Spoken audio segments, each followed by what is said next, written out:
Welcome everybody to the K&B Music Den. I'm Brad, and as you can see, there's no Keith. I'm doing a solo video today.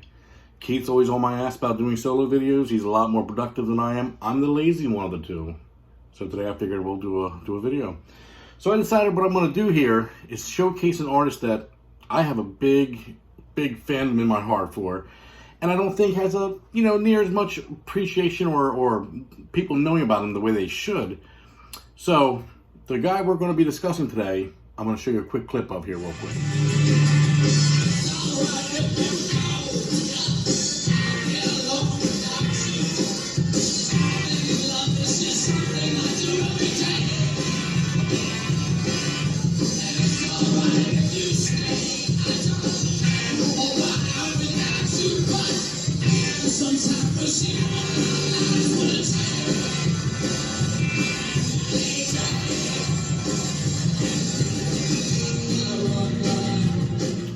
Now, if you don't know who that is, the man's name is Kevin McMahon. He is a Cleveland music icon, in my opinion. I mean, I'm not from Cleveland, but every time I look him up, he's got a lot of information. He's been a big known band in that area. Started basically in the late 70s, and at this point, really, the way I come to know him is through he met Trent Reznor. And let me have Trent kind of describe to you how they met and what got that moving in, to the point where I ended up getting to meet him. It was basically Kevin McMahon. He was a friend of mine when I lived in Cleveland. And he had a band there that was pretty big before I'd ever lived in Cleveland called Pierre, but never gotten signed. And Cleveland has this vacuum of bands that can't ever escape from Cleveland, the city limits. And just somehow we made acquaintances, and every once in a while he'd play a show and get a band together, and I ended up playing with him as a keyboard player in a couple incarnations of that band. And we just remained friends, and then as Nine Inch Nails took off and I escaped from Cleveland, we'd always just kept in touch and send me demo tapes every once in a while. So now that Trent got that out of the way for us, basically once he signed with Nothing Records, he was able to put out an album under the moniker of Prick. Now, I was visiting a friend of mine, this back when I was about 15 years old. I was not big into industrial music, wasn't a huge Nine Inch Nails fan, but he was big into that scene, and I'd seen an album, and again, anybody who's been watching the channel knows I always go for album covers. They just draw me in. So I seen a CD on his desk, and I thought, that's a really unique looking CD. I just love the cover of it. And I didn't even hear it, but I just asked him, hey, can I borrow that for the week? And he let me borrow it. Now, again, it was industrial in sound, and industrial is not typically what I get into, but I could hear melodies and songs underneath the production that just kind of drew me into it. Once I did a little more research, I realized that, he was almost 40 years old at that point. He had been around the music scene for quite a while. So, now this is the album. Now, this is vinyl. This is not the CD version, obviously. I was able to get this off of Nothing's record label directly from their website later. They did a repressing of this. So, as you can see, it's just a very unique cover, very unique design. This does not look like the kind of thing you would see in an industrial band. And that's kind of what drew me into him to begin with. So, like I said, I got really into him, started doing more research on him at that point, and found out prior to that he was in the band Pierre from Cleveland, like we were discussing. So, from that point, I've just now been collecting all the stuff I can find from Pierre. This is one of the first things I grabbed here was the 45 for Idlewood and Fans and Cameras. Now, the funny one about that here, this has the lyrics on the back, as you can see. Well, I also have the same vinyl, Idlewood and Fans and Cameras, but with the band's picture on the back. So, us music idiots, if we get infatuated with a band enough, we just start buying things that we already have, just because the packaging is a little different. This is 1978, I believe.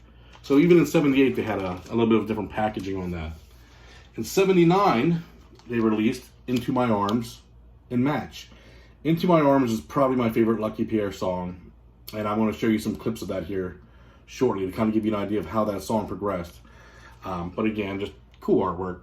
So I do have that on 45 as well. And then recently was able to grab the Stetson 45 as well from 1981, I believe. So this one also, came out when I was born. So all these albums are over 40 years old, which it feels weird holding vinyl that came out 40 years ago. Now, the nice part is, back then, I mean, they were able to basically put all of Lucky Pierre's music onto a CD as well. So all these singles and everything that were being released on 45s, you can get copies of these all on CD format as well. Now, not easy to get, let me tell you that. I mean, I had to get this on eBay, so it's not easy to track these down anymore. But like I was telling you here, Into My Arms is probably my favorite song by them. It was released by Lucky Pierre, and then later, again, released by Prick with the album The Record, which was done off of Nothing's record company at that point. He kind of went independent after the first record. So I'm going to show you an example of Into My Arms, the Lucky Pierre version, and then show you an example of Into My Arms, the record version by Prick. Just so you can kind of see the progression between, I guess that's almost, 23 years in between the songs. So let me play you the first one here real quick.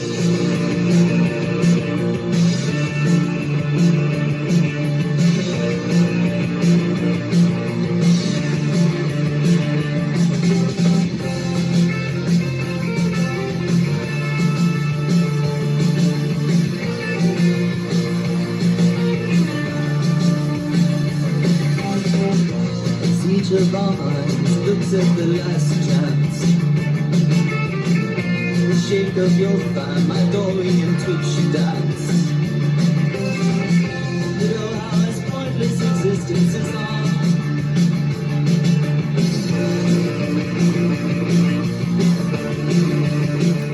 So that was the Lucky Pierre version. Now we're going to go and take a real quick look at the Prick version, just to see if you get a little bit of a difference of how that song progressed in 20 years of different writing there. It's alright if you stay. I don't know what happened without you. But give it some time, we'll see what our eyes will attain.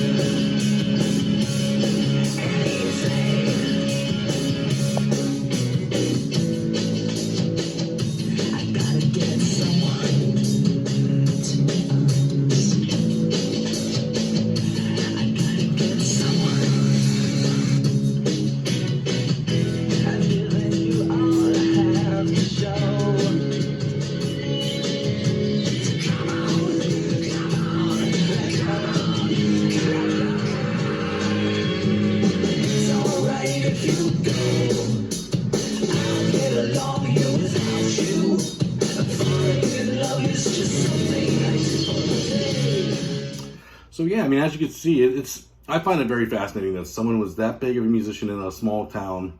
Well, not to say Cleveland's a small town, but a small market, as late as 1979, and that same song still translated and was written again, not written again, but reproduced, re-recorded 20 years later. So very fascinating. I mean, for musicians that are a little bit later in the game, I mean, you never know when it's going to hit for you. So yeah, I just wanted to kind of showcase his music. I mean, Kevin McMahon to me is just a fantastic musician in all forms. Now, the other cool thing is, during all the collecting of all this material here, I basically got to meet, not to say meet personally, but meet through eBay or through internet or through email, band members of his, big time Cleveland rock scene musicians, people from the area that knew him well, and they're all absolutely fantastic people. So I mean, that just goes to show you too. I mean, when you're dealing with a musician and all the people that seem to be around him are just fantastic people. I mean, a lot of these vinyls I bought, I believe the money just went straight to a charity. I mean, for animals, I believe it was an animal sanctuary charity that they were going to there. And so if anybody, watches this or knows Kevin and wants to comment, let me know, how you know him, and again, just if you are a fan of his or you're a fan of Lucky Pierre or Prick, how did you go to finally meet, or learn about the musician? Please comment. Let me know exactly what you think there. Again, comment, like, share this video if you can. I appreciate you guys checking in and listening to this. It's always just fun to share music that you love. And I'm sure a lot of you guys have musicians out there that aren't huge or a little under the radar, but you just collect and love. And that's why we do this, and that's why we enjoy this channel here. But I'm going to let Kevin play you out. It's a song off of what they called Portrait of Thinking, which was an album that Lucky Pierre put out towards the end there. And Kevin decided he was going to do this one a little bit of an acoustic video with an art background by a friend of his from Cleveland. Again, more Cleveland love, just supporting each other. But I'm going to let him play this out for you, you know, at the end of the video. And again, enjoy the song, and look forward to seeing more of you guys for KMB Music then. Bye-bye. When I was an altar boy, you were always there. I would have died for you. I was under a spell divine. I thought calamity was calm inside this crock of lies, but every time I snuck away, you knocked me in the head. You said it hurt you more than it hurt me. Oh yeah, I bet.